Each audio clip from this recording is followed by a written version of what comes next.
5 ways you can become your own cheerleader in your head. Okay.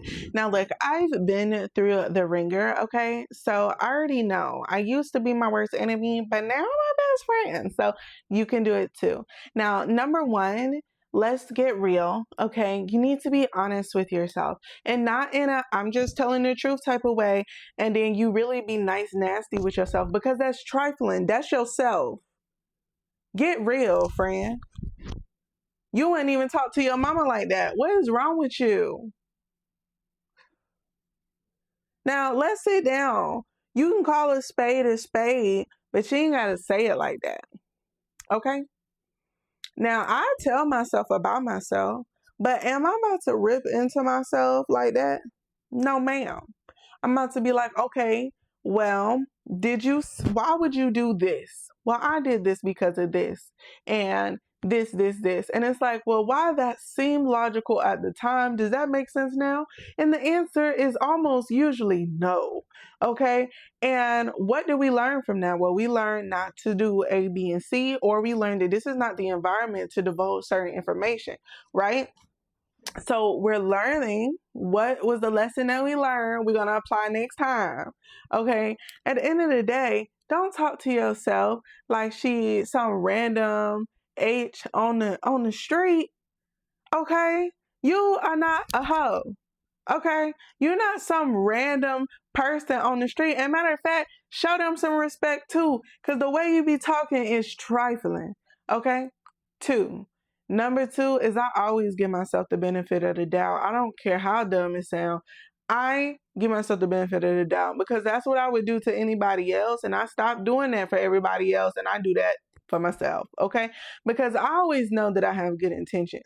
I'm not going to undercut nobody just because I felt like it. If you got undercut by me, it's because you were probably a dick and you deserved it. Right. But for the most part, I don't even like doing that to my enemies. So if you felt slighted by me, that was just your own energy coming to slap you in the face, baby. Oh my God. But listen, okay, while I'm playing. Number two, was that number two? Number three, get your mind all the way tight, okay?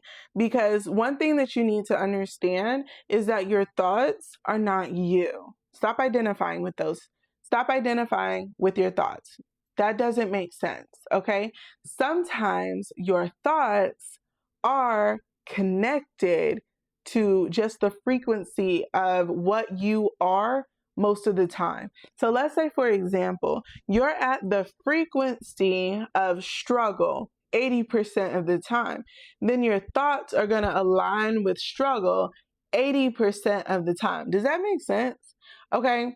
But there are some times where you're up and you're elevated, but you're wondering why, when I am at an elevated frequency, why aren't my thoughts at an elevated frequency? Well, they're not at an elevated frequency, baby, because that's not your predominant vibration, nor thought form, nor emotion.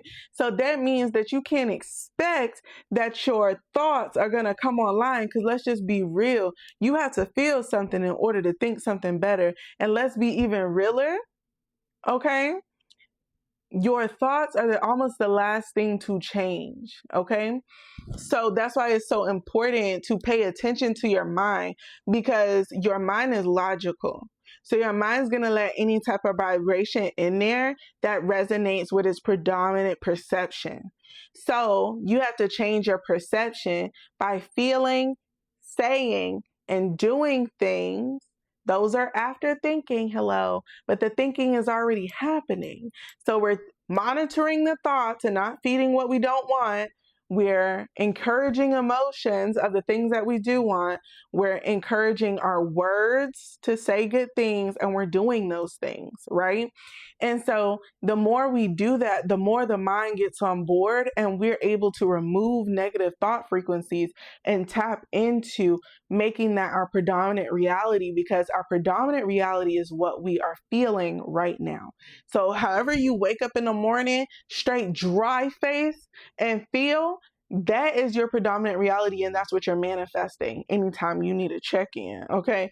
So if you wake up and you feeling like that one, Like, you the one, boy. You woke up today and you just felt like everything was on point and everything is laid in front of you, and you're going to walk today and everything is going to be laid down. There's nothing you need to worry about. You stepping on golden bricks today. If that's you, then you good, because you're already in alignment with where you need to go. You might need to check your ego a little bit, but you on there. You feel me? You on there. But if you waking up and you feeling groggy, you feeling kind of a little bit shitty, you know what I'm saying? And you're not really feeling your whole self, you feeling a little groggy, it is what it is.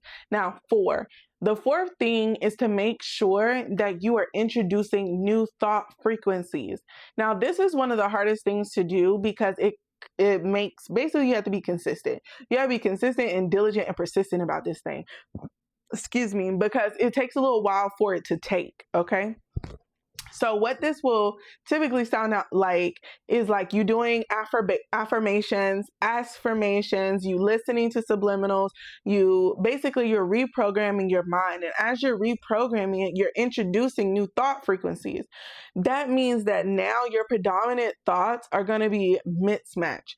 Sometimes it's going to be negative and sometimes it's going to be really positive. And then you have like a mix, right? It's usually about 50-50. Sometimes it's like lower, like 20-60, and it builds up over time. It just depends on how your mind is and how logical you typically operate. And then once you kind of get into that more predominant space, you'll be able to really conversate with yourself more. So the fifth thing is to become best friends with yourself. Like, let's just be real, become best friends with yourself. And I suggest doing mirror work while trying to become best friends with yourself, because you need to be able to look yourself in the eyes for a long period of time. And if you can't do it, that's where you need to start. Okay? Because we can't have no friendship, so we can't look at each other. Okay. If you don't know your quirks and you can't love the way your face look, if you can't hear your voice and you can't love the way your voice sound, if you can't feel your skin and you can't love the way your skin feel, it's like, that's a problem, because each part of that is you not loving yourself, you not accepting yourself. And it doesn't matter. Like, I'll be real, like, there was a long time where I just couldn't stand the feel of my own skin because I had eczema. And so my skin was really rough. So you know what I did? I started carrying around hand lotions and hand creams. And I made sure that anywhere that I existed, there was a hand cream nearby, just in case I got dry. And I would feel like my skin changed. Like, I am so supple. And even when I do get a breakout, I don't be in the same type of cracky dryness. I still get dry, of course, but I'm not as cracky, and I don't have as many breakouts because I changed my diet, okay? Because I love myself. That was hard. Okay. But the thing is, being best friends with yourself is knowing yourself in and out and assisting yourself with dealing with the world. Okay. It's very difficult to come into situations, come into environments, where you are abandoning yourself to be accepted in a particular space, when in actuality, if you were able to show up wholeheartedly as a friend to yourself, more than likely, most people in that room are going to love you because you have something that they don't have. The only haters that you're going to have in that room are people who actively hate themselves and don't want to love themselves ever, because they want everyone else to exalt them in exchange for them not loving themselves, therefore not loving anyone and making everyone feel like just how they feel inside. That sucks, okay? And it sucks to be in that existence. Do you want to be in that existence? I hope the fuck not, okay? And if you're still here, definitely go to my link in bio and tap into my pre-sale, baby, where I show you how to navigate this freaking reality, okay? Because literally, like, what are we doing? What are we doing if we're not elevating, if we're not navigating, if we ain't learning about these spiritual streets, baby? But let me tell you something.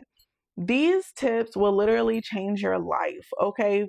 And stay on them. Now, yes, you can do self-care and all of that, but baby, sometimes it's really about that pulling up your sleeves, baby, and doing that muscle work. So get to work. I'll see you next time. Bye.